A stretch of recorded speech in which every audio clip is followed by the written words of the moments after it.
Hello, hello, hello. Welcome in, everybody. Welcome in. How's everybody doing today? It's October the 1st. Cannot believe we're already in October. We're going to be in 2025 before we know it. If you're new to the channel and this is your first time stumbling across us, welcome on in. If you're returning Titan, welcome back for another live. I appreciate you guys being here with me today. I'm getting ready, so that's why my camera's not on. I'm kind of getting ready. I don't know why I started getting ready so late, but I did for the day. And I have some errands to run, so I thought, why not come on and do like a quick live with you guys? Figured, why not? And if you do appreciate the case coverage and you want to subscribe to the channel, we would love to have you subscribe. And I'll also put the link for the membership in chat if you guys would like to become members. So welcome in, Pooh Bear. KCG, thank you for correcting me. As soon as I saw your message, in my head, I was hearing it as you were saying it. Hey, Catherine. Hey, Stephanie. Hey, Aries. Welcome in, everybody. It's good to see you guys. There's Faith. True Crime Lullabies is at work, but she said she's listening in. It's good to see everybody. And let me see. If I missed you, I'm sorry. But hey, Mandy. Hey, Aries again. Mary Beth's in here. D Money. Diddy is finished. Oh, yeah. 25. Yeah, 25 minors. I could not believe what I was hearing today. Hey, MK. Hey, Sirius. Hey, Chopper. Welcome in, everybody. But yeah, no, Astro from Space, welcome in. Pand Ann, and Kathy. So I used to listen to, I think a lot of us maybe did. I used to listen to his music, throughout my teenage years and I think just like my teenagers. I don't even think it was into my 20s, really. I think it was more late teens. But I didn't realize how many songs he actually had until this all come about, and how many songs I actually used to listen to of his, because it's been forever since he's been out here rapping and in the rap game. He's been doing other things. He's been doing all the things.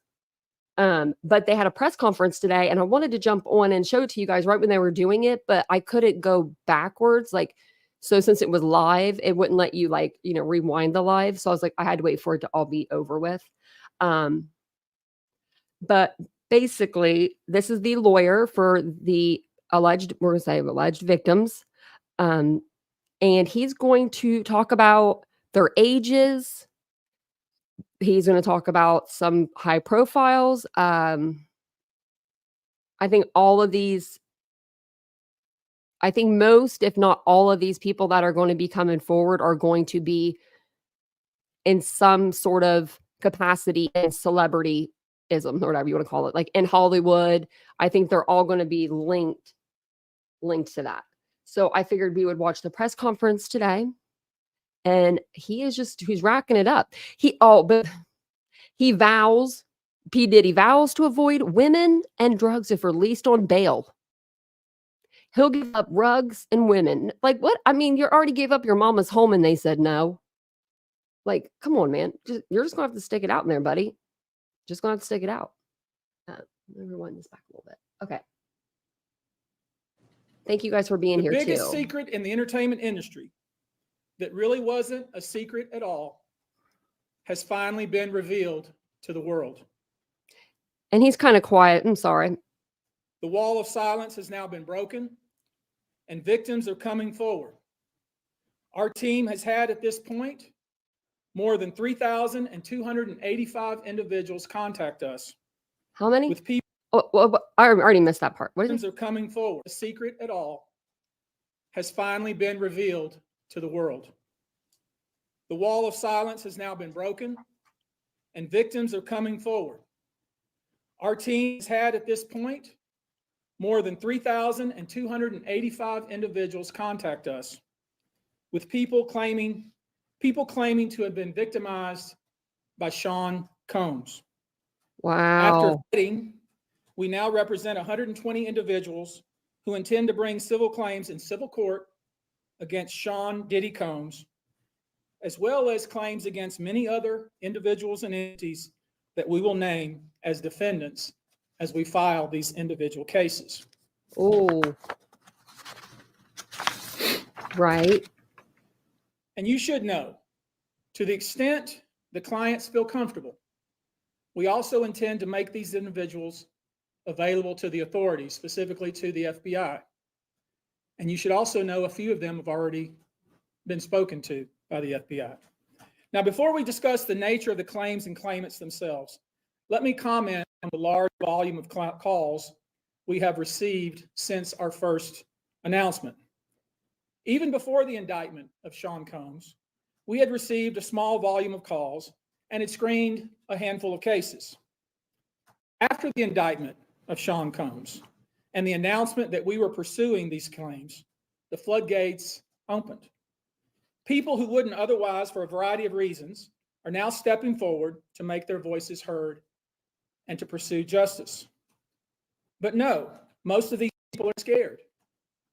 They fear backlash in their communities. They fear backlash in their own families. They are afraid of retaliation from the perpetrators and their associates. They are rightly afraid for their own personal safety. I expect that through this process, many powerful people will be exposed. Many dirty secrets will be revealed. We know what we are potentially up against. And as is always the case in situations like this, when a celebrity is involved, people can be downright mean and nasty.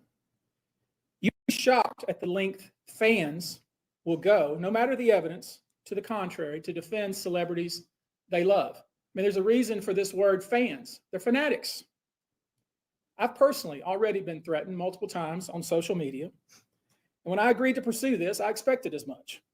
This isn't my first rodeo.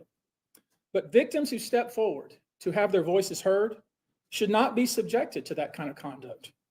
They should not be targeted. I want to say this, and I want to be clear about it.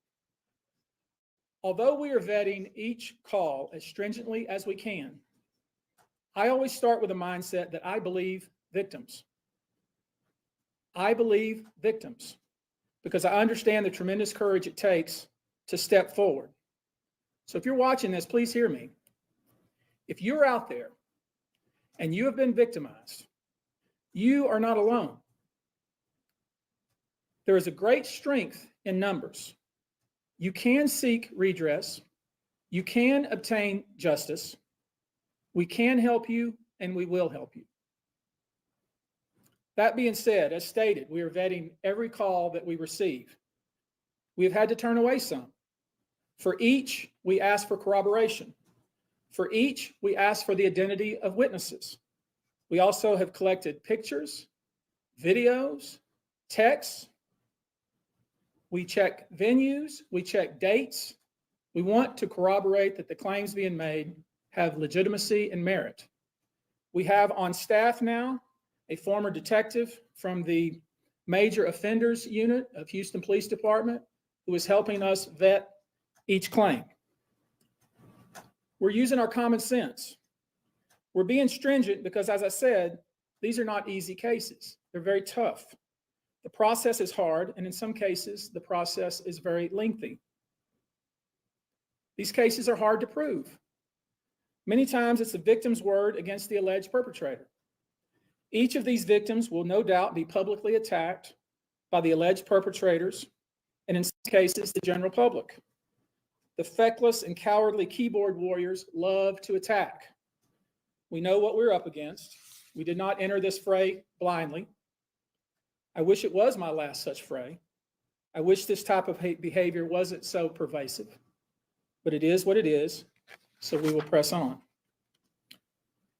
As I said, our law firms have been retained by 120 individuals at this point to pursue cases in civil court against Sean Diddy Combs. You should know, in this group, it is evenly divided between males and females. There are 60 males and 60 females who have joined us to pursue these claims as plaintiffs. In this group, 62% identify as African American, 30% What was that? are white.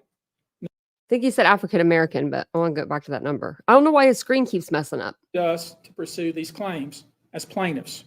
In this group, 62% identify as African American, 30% are white, and the remainder are Hispanic or Asian. The victims are from more than 25 states. The majority are from California, New York, Georgia, and Florida. I don't want to focus on these victims. When we talk about the ages of the victims when the conduct occurred, it's shocking. Our youngest victim at the time of the occurrence was 9 years old. We have an individual who was 14 years old. We have one who was 15. 25 of the 120 individuals who are plaintiffs in these cases were minors at the time of the acts complained of. The time frame of the acts complained of is very wide. The conduct at issue spans from the years 1991 all the way till this year, 2024. Wow. If you wonder why there are so many alleged victims, that's your answer. We're talking about more than 25 years of this type of conduct. 25 years. And there was people telling us this whole time. We just weren't listening. Or people were just writing them off as crazy. You know, oh, they're just being crazy. Cat Williams, he's just being crazy. Wendy Williams, she's just being crazy. What's the kid that played on Lasso Raven? I forget his name. Him. Like, all of these people were telling us. Now, although most of the victims who have stepped forward were victimized, I wish they would have told someone, like maybe the authorities. After 2015, but I could understand if they were scared. This has been going on for a very long time. Now, when you think about the fact that some of this conduct occurred 25 years ago, and you wonder why would it take somebody so long to step forward, I want to remind you that many states in the United States have recognized that it's very difficult for a victim to step forward and to make these types of allegations when something very terrible has happened to them. I'll use New York, the state of New York, as an example. The state of New York has specific statutes in place that revive claims that are even claims that would typically be not able to be brought, that it revives such claims and they can be brought even 25 to 30 years later. Because there's a recognition there in New York and California and other states that it's very difficult for a victim to come forward. And I would respectfully suggest the only reason many of these people are coming forward because they see other victims coming forward. And it gives them some comfort that, hey, I won't be the only one. And I expect more victims will come forward. You know, there's an old saying that says, a lie has great speed, but truth has endurance.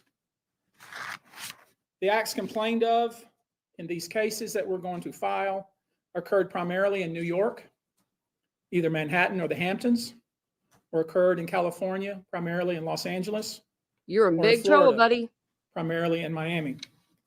Most of these events and incidents occurred at parties, typically after parties, or album release parties, New Year's Eve parties, 4th of July parties, something they called a puppy party, the all-white party, although several of these events occurred at auditions.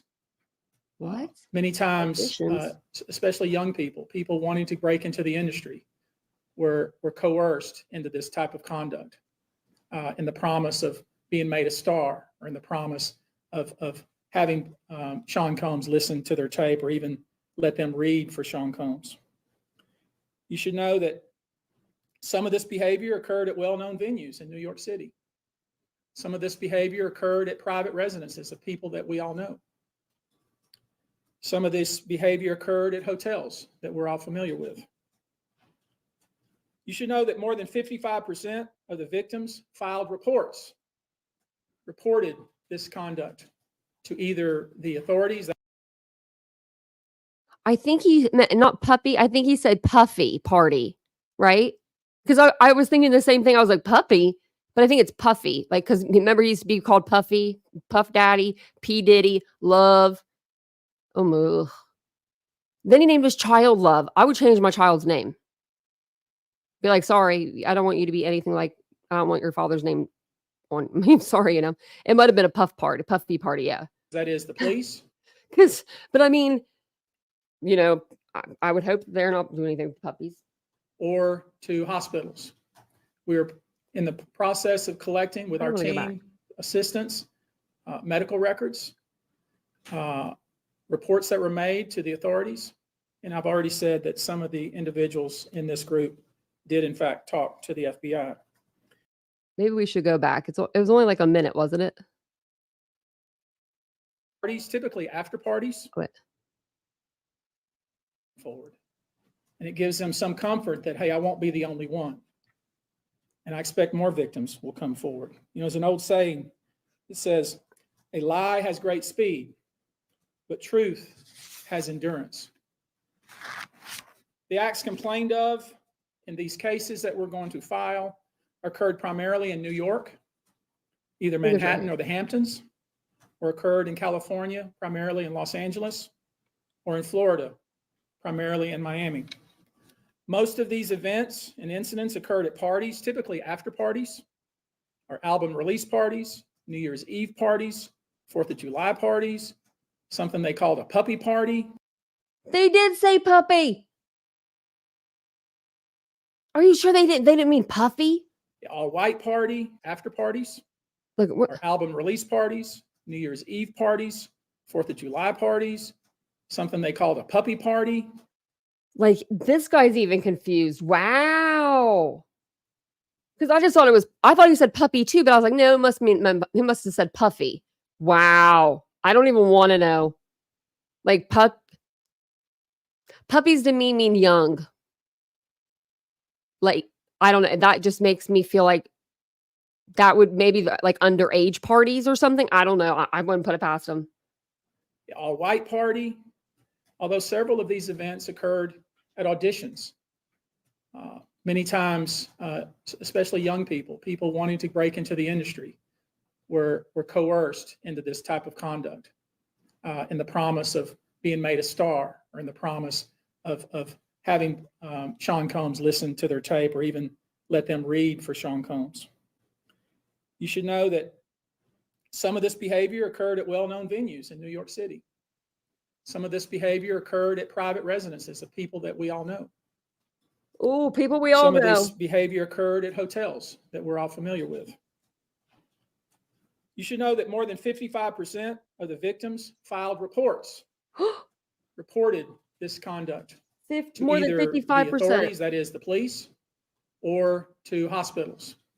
We're in the process of collecting with our team assistants, medical records, reports that were made to the authorities. And I've already said that some of the individuals in this group did in fact talk to the FBI.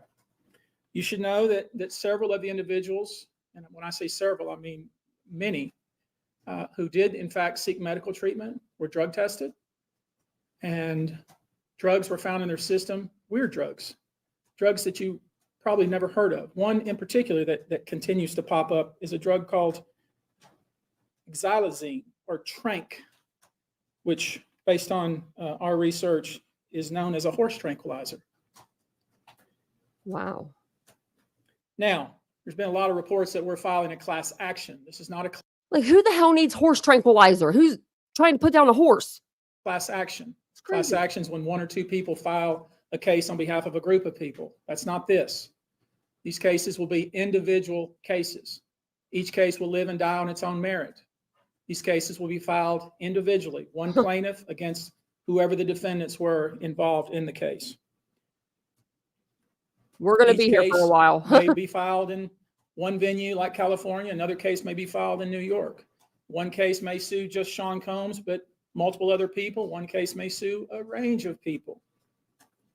I would expect most, though, to be filed, as I said, in New York and Los Angeles.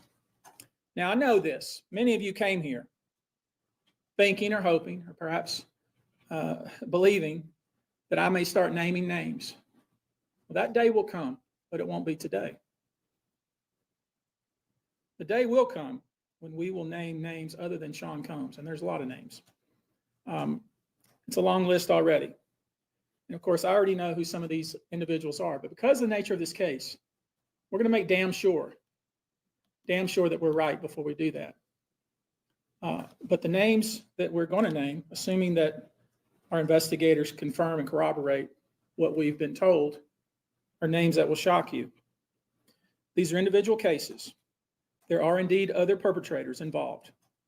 They will be revealed when that particular individual case is ready to be filed. They already know who they are. Who do you think it is? Do you think it's like Kevin Hart, LeBron James? You know what I mean? Like, I feel like Bieber and Usher, like, I don't know, like, I feel like those are big names, but we kind of already know. Do you know what I mean? Like, there's a connection there, but they're making it seem like this is going to shock us. I have a feeling it could be like a politician. I don't know. Ashton Kutcher, yeah. Ellen. And I'm talking here about not just the cowardly, but complicit bystanders. That is, those people that we know watched this behavior occur and did nothing. And I'm talking about the people that participated, encouraged it, egged it on. They know who they are. Better get lawyers. Call them the facilitators of foul play, willing participants in vile conduct. As we identify them, each will be part of this case as defendants. These defendants will not only include individuals, but would also include corporate entities who ultimately profited off of this culture and behavior. I'm looking at banks, pharmaceutical companies, hotels. We know that many of these individuals were paid cash. We know that many of these individuals involved, whether they were the ones being assaulted and abused, or they're witnessing other people being assaulted and abused and then paid and threatened and told to leave. Typically paid 10 grand in cash and told to leave. And then threatened as they were leaving. So in addition to Sean. And this guy, he's interviewed 120 people and they're all saying the same thing, you know? Combs, you should know the defendants in these cases we're going to file will include anyone, of course, who engaged in the assault or exploitation, anyone who participated in such in any way, anyone who encouraged or facilitated this conduct, anyone who was in the room and watched it happen but made no effort to stop it, any venue or venue owner who was. There was a girl that came forward and she said that I know it was Diddy was one, and I can't remember the other one. I can't remember the other person, but they had trapped her in like a room, and there was other people in there, and they wouldn't help her, and they assaulted her. Was aware of what was going on, but failed to stop it. Any individual or entity who knew about the conduct and benefited from it, but did nothing to report it or stop it. And any individual or entity who covered it up or helped cover it up. These people who know who they are should just come forward now. I would imagine, as we speak here, there are a myriad of people who are very nervous. You can't hide skeletons in the closet forever. I would expect there are many people out there right now who are desperately searching their memories as they delete their texts and data. Now, although these are, in fact, individual cases, there is a common theme, an MO, if you will. Typically, the victim is lured into a situation where he or she is given a drink. Typically, that drink, reported by these victims, is apparently laced with something. Once that drink takes effect, the perpetrators perform all kinds of sexual acts on the victims, many times passing him or her around as other people watch and enjoy the show, and then leave the victim ashamed, confused, injured, and wondering what happened. This is disgusting. When the victim reaches out, he or she is told not to say anything. Sometimes there are threats of physical violence or financial repercussions or bodily harm. The claims we intend to bring will include the following: violent sexual assault or rape, sexual abuse, facilitated sex with a controlled substance, false imprisonment, compelling prostitution, sexual misconduct, dissemination of video recordings, false imprisonment, sexual abuse of minors. Given the large volume of cases and given our other docket obligations, and given the fact that we want to be sure when we file these cases that they are fully vetted, I expect we'll start filing these cases against Sean Combs and other perpetrators within the next 30 days. Now, it's rare, sexual abuse, sexual exploitation, this type of activity is pervasive in our society, and it's rare we get a chance where we can really focus on this as a country and really focus on this about how pervasive this is and what we as collectively can do about it. So I thought I'd take this opportunity before I go into some of the individual cases and talk about some of the individual claims being made and some of the, so you'll get a sense of what this 120 people group looks like individually. I want to bring forward Carrie Paul. She's a national victim advocate who helps victims who have been. Before he brings her up, I'm going to go over a little bit of what he said because I'm trying to write out notes and I'm running out of paper. There's 120 civil lawsuits that are going to be coming towards Diddy.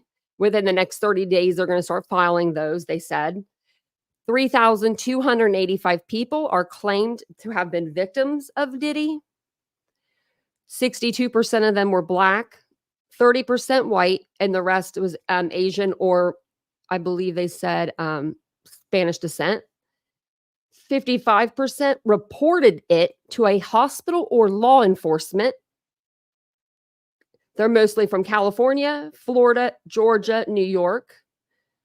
They would give them, after everything happened, 10 grand, and they would tell them to get the hell out, like leave. I'm pretty sure they're going to say that they were holding sex tapes over their heads too. They would be lured in, basically, given a drink that was laced with something. Once they passed out, they were assaulted by many. They were told, do not talk or bodily harm will come to you.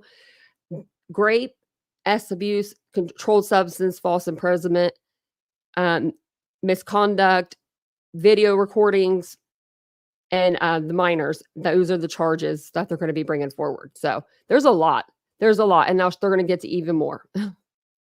Been I wonder if he was watching this in his jail cell. Victimized by this type of conduct. And she has some important words, and I hope you'll pay close attention. I think it's important that you hear from her.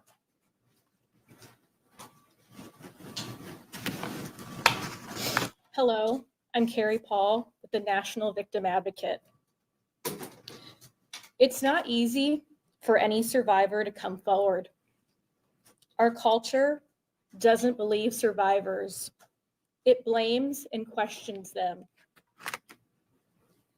Instead of showing support, many choose to enable abusers. The media runs stories asking why it took so long for survivors to come forward instead of asking what barriers exist. We also don't equip law enforcement with the ability to handle sexual assault crimes. Lack of funding translates to lack of training. We have officers in the field that don't know what to say to a rape victim, and also an alarming amount of backlogged, untested rape kits. Prosecutors are focused on what they can prove in a case, and if so, how to do that at time of trial. Advocates and staff are stretched thin with growing caseloads in the criminal justice system. Most people don't know how the criminal justice works in general. There isn't enough staff or resources to adequately explain the entire process to every victim and survivor. Our culture works against victims and survivors every day, and abusers know this. Abusers work themselves into positions of power, building a public image that is trusted and financially large enough to make people look away. Abusers are unfortunately very skilled at power and control. Very much the so. foundation of abuse. They seek victims who are vulnerable, such as children, their employees, and their intimate partners, all who see a different version than the public does, all who rely on the abuser in some way. And for those that do come forward and aren't believed, face questions like, are you sure it happened that way? Were you drinking? What were you wearing? This is absolutely all true. And my sister-in-law is a domestic violence case manager. I should maybe ask her if she wants to come on the show and talk about this. All of this creates an environment that enables abusers to continue abusing them and future victims. To the survivors that have come forward despite not being believed at some point in time, your courage is like nothing we have seen before. We thank you for coming forward for yourself and all survivors. And lastly, I want all survivors that are watching this to know we believe you and we support you. Thank you.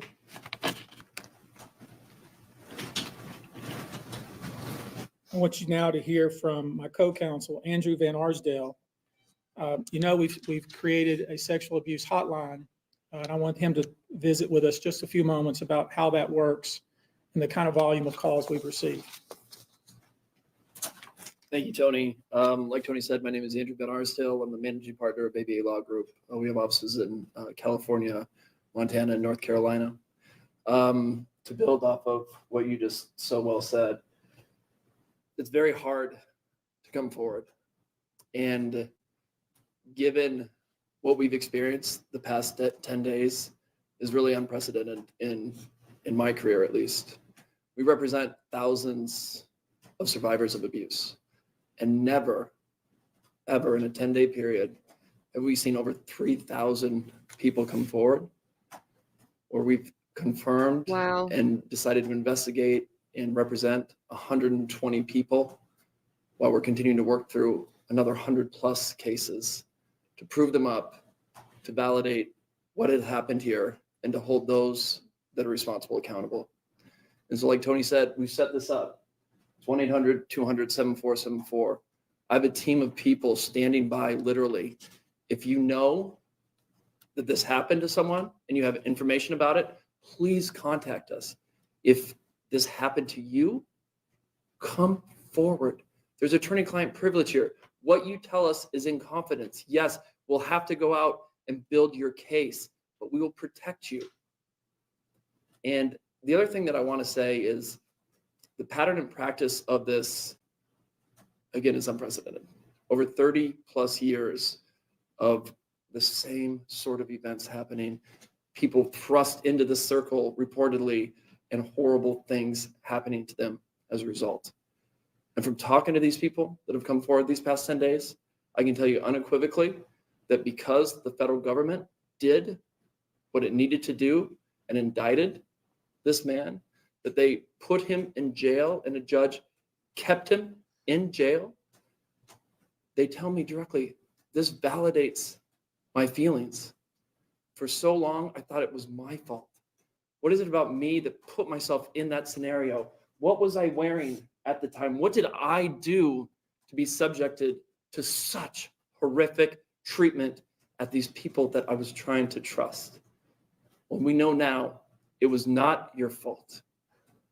You were victimized by a group of powerful people that operated for 30+ years, taking advantage of their wealth and the power that they held within the music industry. So again, thank you to every single person that has come forward and contacted our office over the past 10 days. If you or someone you know suffered the same sort of treatment, please contact us at the number behind me, and we will help you. Thank you. I think it speaks to how important this issue is in the United States and frankly, internationally, that we have reputable people here that want to provide kind of information that I think victims need to hear, witnesses need to hear, the public needs to hear. Absolutely. Let me introduce to you now Olivia Rivers from the Texas. I am going to say, I think that they may be doing this press conference to show other victims how serious they are. They didn't just come out and put it in a magazine or a newspaper, like, 120 new victims. Like they are out here giving us a press conference about it. So Association Against Sexual Assault, and let her visit with you a few moments about these types of cases. Thank you. Good afternoon, everyone. My name is Q Olivia Rivers. I am just served my 6th year as the board chair for the Texas Association Against Sexual Assault. I'm also the CEO for the Bridge Over Troubled Waters, which is a local rape crisis center here in the Houston area. So thank you for being here as we address these heinous crimes. Sexual assault is not just a crime of violence against the body. It's an assault on the very essence of human dignity and safety. It shatters lives, it destroys confidence, and all too often, it leaves survivors feeling like they are voiceless, isolated, and vulnerable. The reality for many survivors is that coming forward to report their assault is one of the most difficult and daunting tasks that they will ever have to do. And for some, it may take days, months, or even years to speak up if they ever do. The reasons for this have been mentioned, but include the fear of being disbelieved, being blamed or judged, and of course, retaliation. The trauma of the assault itself being compounded by the trauma of the criminal justice process, where survivors must relive their experience in order to seek justice. And these feelings and fears are further exacerbated when the allegations are against prominent figures in the entertainment industry or Hollywood. Cases involving powerful figures often attract significant media attention, which can deter victims from coming forward due to fear of public exposure or scrutiny. The intense focus on these high-profile cases can make survivors feel that their personal lives are being put under a microscope, causing further emotional distress. These allegations mentioned here today, as reported, reflect deeply troubling claims that deserve thorough investigation, and no individual, regardless of their stature, is above the law or public accountability. Sadly, the statistics paint a very disturbing picture. According to the National Sexual Violence Resource Center, 1 in 3 women and 1 in 6 men will experience some form of sexual violence in their lifetime. In the US alone, there are approximately 463,000 victims of rape or sexual assault every year, and these numbers barely scratch the surface, as sexual violence remains one of the most underreported crimes. But the numbers that follow tell an even more troubling story. Only about 23% of sexual assaults are reported to law enforcement. Of those, just 5% lead to an arrest, and even fewer, less than 1% of reported cases ever result in a conviction, which is a devastating gap between the crime and the justice that survivors deserve. I want to briefly focus on our state here in Texas. According to the Texas Association Against Sexual Assault, 6.3 million Texans, men and women, will experience some form of violence. That's every 2 minutes someone is sexually assaulted, meaning during the course of this press conference, around 60 individuals will forever be changed by this violence. And those are just a few of the victims. Wow. Obviously, this is unacceptable. We cannot allow this cycle of silence and inaction to continue. We have to create an environment where survivors feel empowered to come forward, where they are met with empathy and respect and support, not skepticism and blame. We have to ensure that our legal system is equipped to handle these cases with the seriousness they deserve, and that survivors have access to the resources that they need beyond the legal courtroom.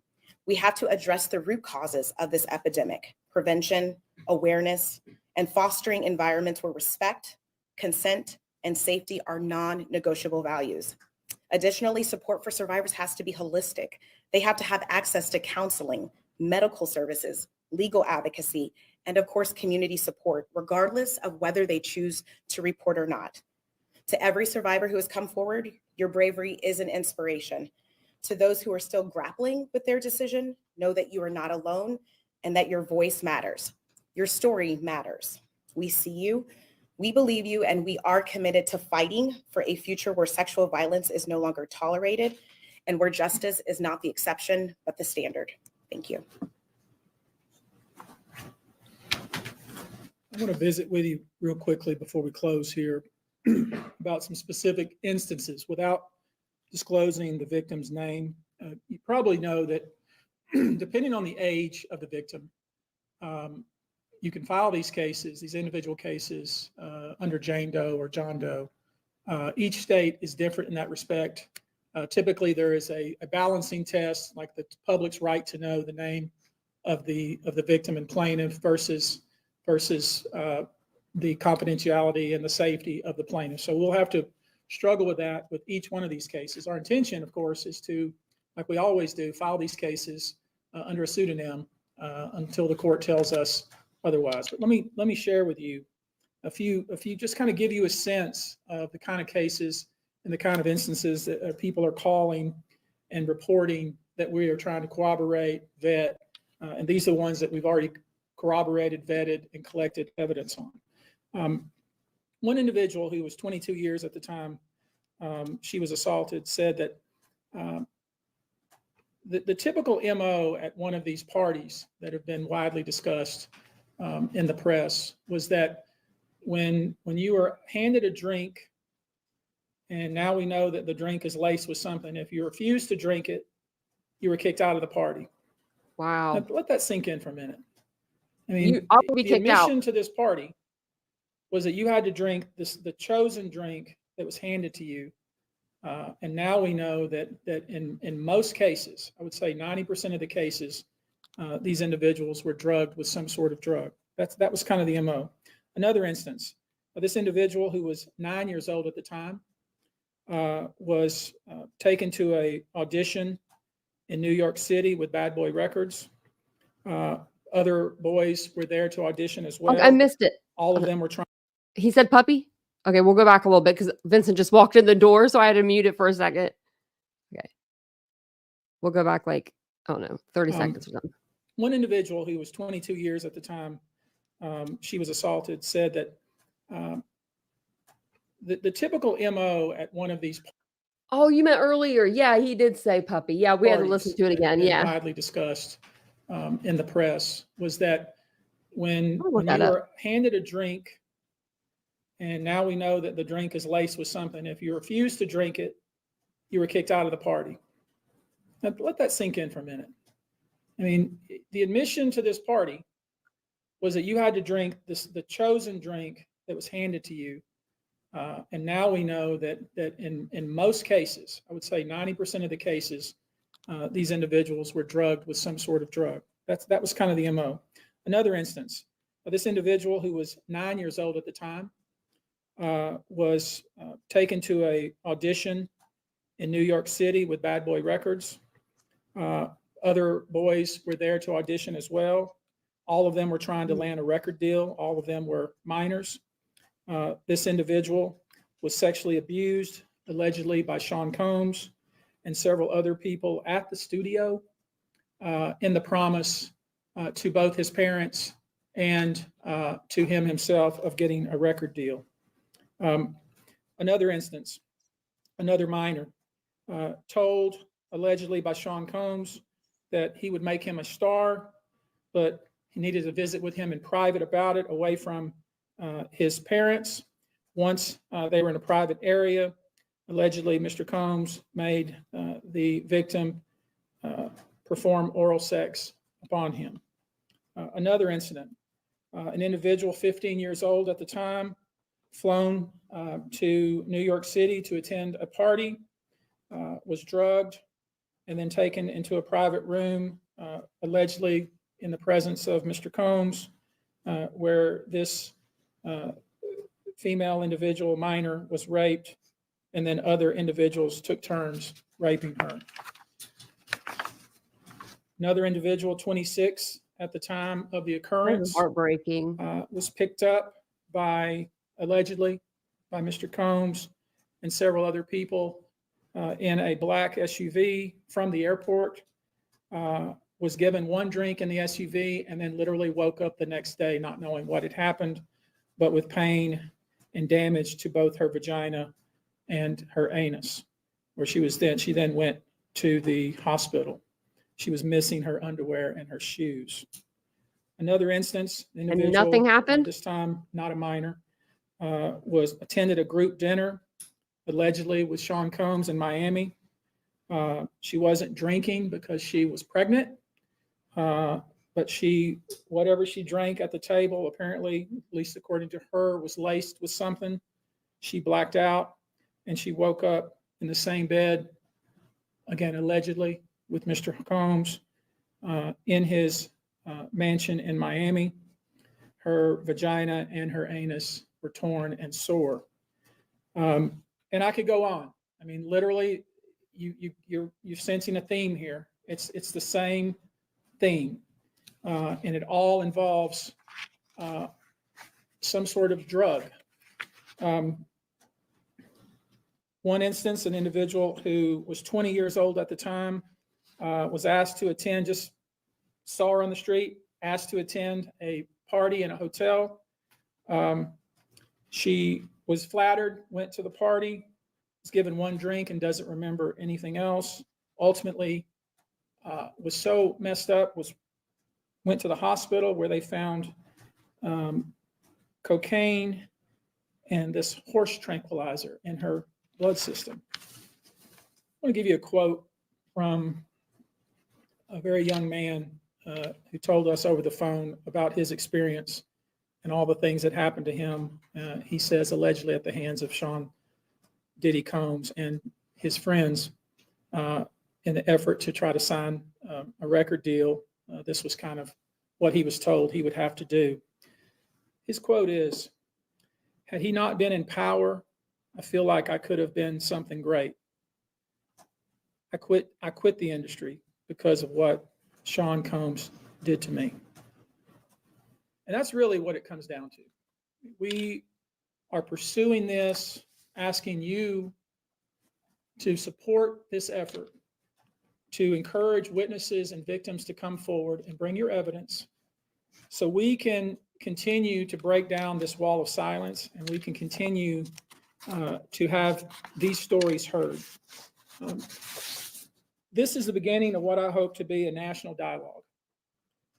This type of sexual assault, sexual abuse, and sexual exploitation should never happen in the United States or anywhere else. This should have never been allowed to go on for so long. This conduct has created a mass of individuals who are injured, scared, and scarred. If you are one of those individuals, we ask you to reach out. If not to us, to someone you trust. If you are someone who witnessed any of these events, we ask you to reach out. Your name can remain confidential. With that, I'll take a few questions, not many, maybe two, but if you have a question, I'll be pleased to try to answer it. Perfect. How many minors are making accusations in total, and are the feds aware of the allegations of minors in the case? I don't know what the feds are aware of, okay, but I do know it's 25 out of this 120. But I will say this to that point. Wow. We welcome the FBI or any authority who wants to come to us, and we're going to make that available to these victims because I think that's important. My suspicion is, based on talking with these folks, is that the FBI is just not aware of these people. The FBI has talked to some of these folks, and I'm going to try to encourage the victims to, in fact, talk to the FBI because I think they have some very important things to say. Yes. Were all of the children auditioning because they were musicians, or were any of them kids and employees or anything? All seeking either TV or some sort of music career with promises of, we're going to make you a star. Instead, basically did things to them such that they don't want to have anything to do with the entertainment industry ever again. All right, guys. Thank you very much for your attention. We're going to go now. Thank you. That's really sad. That's really sad. Do you anticipate them to use cases? The common thing, that all of these victims had in common was that they were just trying to live out their dream. They wanted to be R&B singers or, rap stars, and Diddy offers that life for them. I mean, that they looked, if you were looking from that, outside in, it looked like all roses and sunshine, but he would make it look like that. And then probably he would do one of those, it's just going to happen one time, man, just one time. Or they were rugged and they don't remember it, which, how does that make you feel, Diddy, that you have to rug people just for them to sleep with you? Like, wow, you're lame for that. But that, I just wanted to show you that. And I also wanted to tell you guys, I do have another Do you guys remember the documentary we watched over Diddy like last week? I think it was. There's another part to it. Do I have it? I might not have it up. Yeah, I think it's on this other one. But it's like the downfall of Diddy, and they have a new episode. So we could always watch that too, like later this evening. Or I have some Ellen Greenberg stuff I wanted to show you guys. Sarah Boone, Vinny Palantan did a deep dive a few days ago over that case. So I thought, that could get us ready for her trial as well, because she'll be going on trial. And if you missed our live from last night, we went over like 7 or 8 different trial dates that are coming up. So if you're looking for any dates, we got you. Black Souls, all of them. Yeah.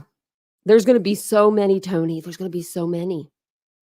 They're just going to come out like, they're going to scatter like little cockroaches everywhere. Nobody is going to be exempt.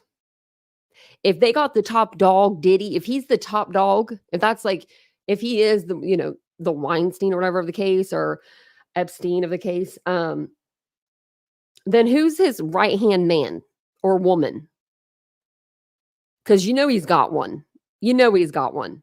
That he's probably got a woman out there that gets the girls, the prostitutes from the other states. He's probably got people that does all that for him. So there are going to be tons of people that are going to go down with him, because that Diddy wasn't out there picking up his own prostitutes. You know what I mean? Like, he was having them flown in and all that. He doesn't do his own dirty stuff, dirty work. You know what I mean? He just does it once it's there. Like, he doesn't want to be seen out in public with them. He couldn't, he would have to do it that way. But he did say that if they let him out of jail on bail, he vows to avoid women and rugs. Like, good luck, buddy. You're going to be in there for a while. Just get comfortable. Yeah, Meek Mill, I think he might be one of them that comes out. If I was a victim, I would probably go ahead and come out, talk to the lawyer at least. Because I just wouldn't want that surprise on anyone. You know what I mean? Like, especially like Justin Bieber. This is like, he just had a baby. If something did happen to him when he was young, and it's like, he's just, he got his life back in order. He got off the rugs, he's got the wife, got the baby, all those things. Just crazy. But I want to thank you guys all for being here. I'm going to go and run and do some errands, but I'll be back later this evening around 9:15, I think. So I'll make a thumbnail. It'll be up here soon. But I think that they better keep him on S watch, talking about Diddy, because we don't want nothing to happen to him before then. And yeah, I can just check my email, Rita. But thank you guys for being here. I appreciate you, and I will see you guys all later this evening. Bye, guys.